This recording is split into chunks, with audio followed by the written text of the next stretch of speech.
And first of all, congratulations to Larina and Pilipinas for this very successful trade launch and press conference of Miss Earth International and Miss Earth International Philippines and the other Larina's queens who will be competing this year and next year.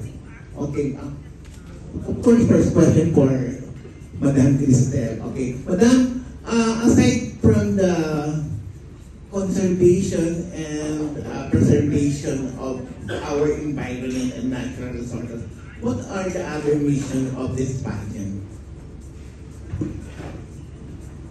The other mission of this pageant, of course, we all know that for the past 13 years, I've been advocating the lessen up the hunger of the children or feeding programs, and we go up to the mountains with our meeting our indigenous community, and of course now there are group or foundation that are now collaborated with us. Which we are also supporting foundations that, for example, the GLAM is actually one of our beneficiaries. These are the children with hydrocephalus, and they are also have children with heart rare disease as well as cancer patient. And aside from that, this is also we are also now helping our mothers, giving them livelihood. We already started in Antipolo, which is we give away sewing machine for some of the mothers to make basahan. That is a part of their livelihood, and making soap, making detergent.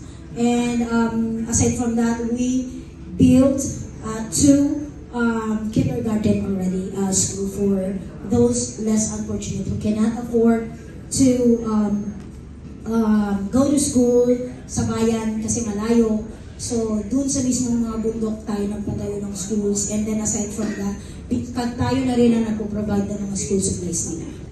Wow, galing ka man. Okay, follow-up question lang.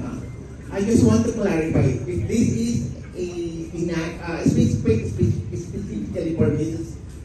Earth International, is this an inaugural edition or is this just a continuation of your previous pageant last year? Mrs. Earth International, this is our inauguration. Wow.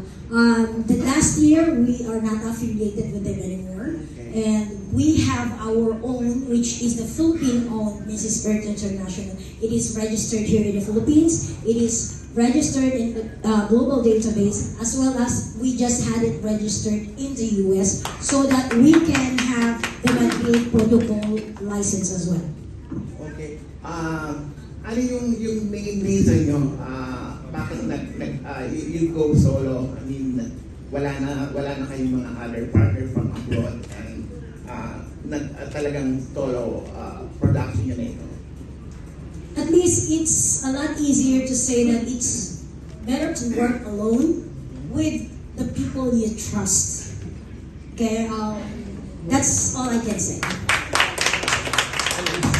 Of course, with Larina's Pilipinas, tiyak na magiging successful naman for sure dito. Congratulations again and best of luck and see you on December. December. Okay, thank you. Thank you, Sir Nolly. We acknowledge Ms. Annalyn Husay from Manila, Burundi. Nagising siya. Alam ko maraming press con ngayon. Thank you for coming. Gising siya, gising. Actually, yung sagot ni Ms. Crystal kanina, prior pa sa pandemic, tumutulo na siya. Alam niyo naman yung life story niya, which was featured in Rated K.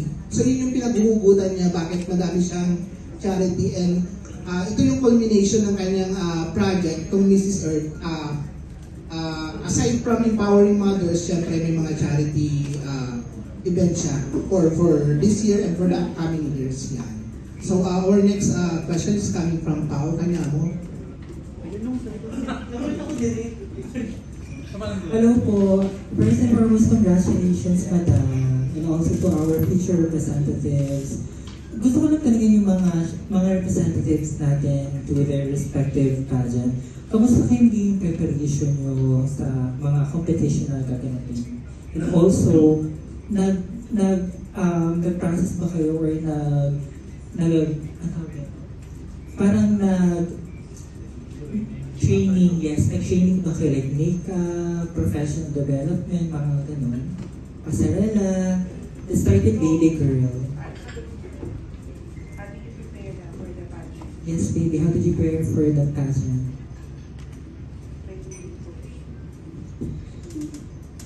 Ano ka ba? Nag-train ka ba ng makeup? Ng walk mo? May trainer ka ba? Who's your coach? Your name? Abdul. Your Abdul. Sir? Sir Abdul. Sir Abdul. Yeah, what did Coach Abdul teach you? Yes.